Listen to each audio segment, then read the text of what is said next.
Assalamualaikum warahmatullahi wabarakatuh. Sebelumnya, saya ingin memperkenalkan diri. Kami dari mahasiswa STKIP Andi Matapa akan melakukan presentasi atau melakukan pembahasan mengenai materi pengumpulan dan penyimpanan data tentang murid. Materi ini merupakan materi dengan mata kuliah, bimbingan dan konseling.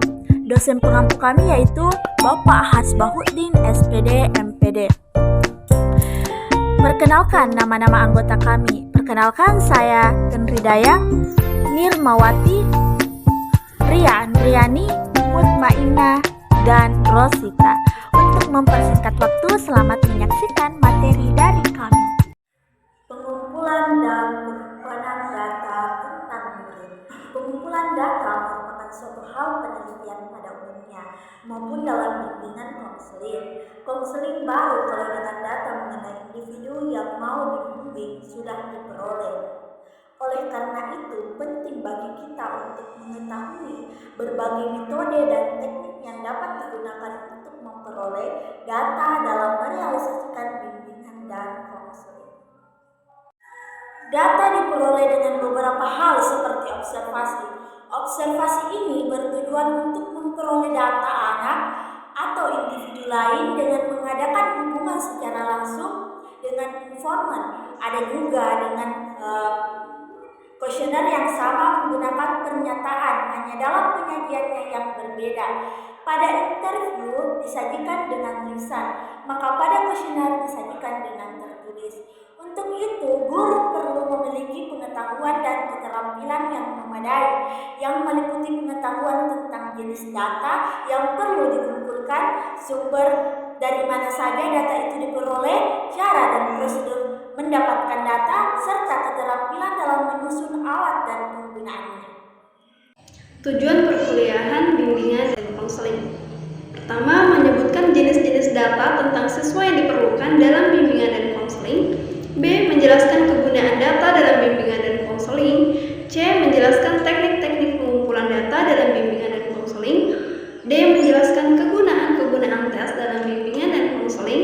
E. Merumuskan kegunaan masing-masing teknik pengumpulan data yang bersifat non-tes dan bahasanya sendiri. F. Menjelaskan kebaikan dan kelemahan masing-masing teknik pengumpulan data yang bersifat non-tes. Dan terakhir, menyusun alat-alat pengumpulan data tentang siswa. Teknik pengumpulan data. Yang pertama, tes. Secara etimologis, istilah tes berasal dari bahasa Latin testum yang berarti cangkir, mangkok atau cawan yang digunakan untuk memeriksa logam. Lambat laun, istilah ini dipergunakan juga dalam lapangan-lapangan lain termasuk pendidikan. Dalam penggunaannya sehari-hari, istilah tes sering digunakan silih berganti dengan pengukuran atau penilaian.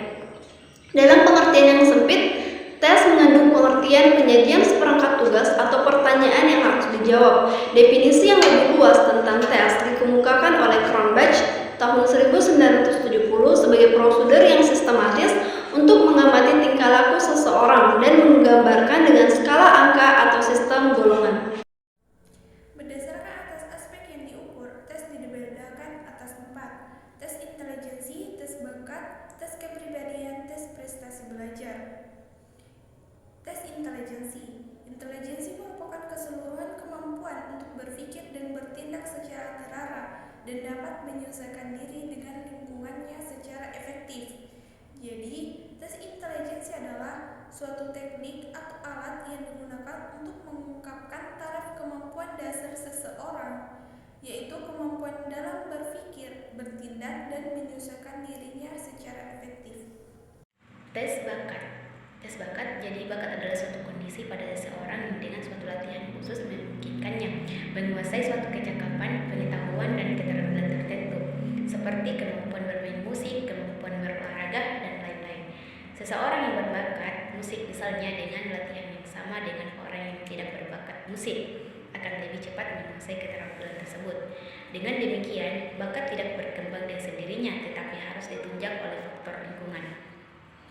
Tes kepribadian Alport dalam hal Lindesi 1981 mengatakan bahwa kepribadian adalah organisasi yang dinamis dari sistem-sistem psikopsisis dalam diri individu yang menentukan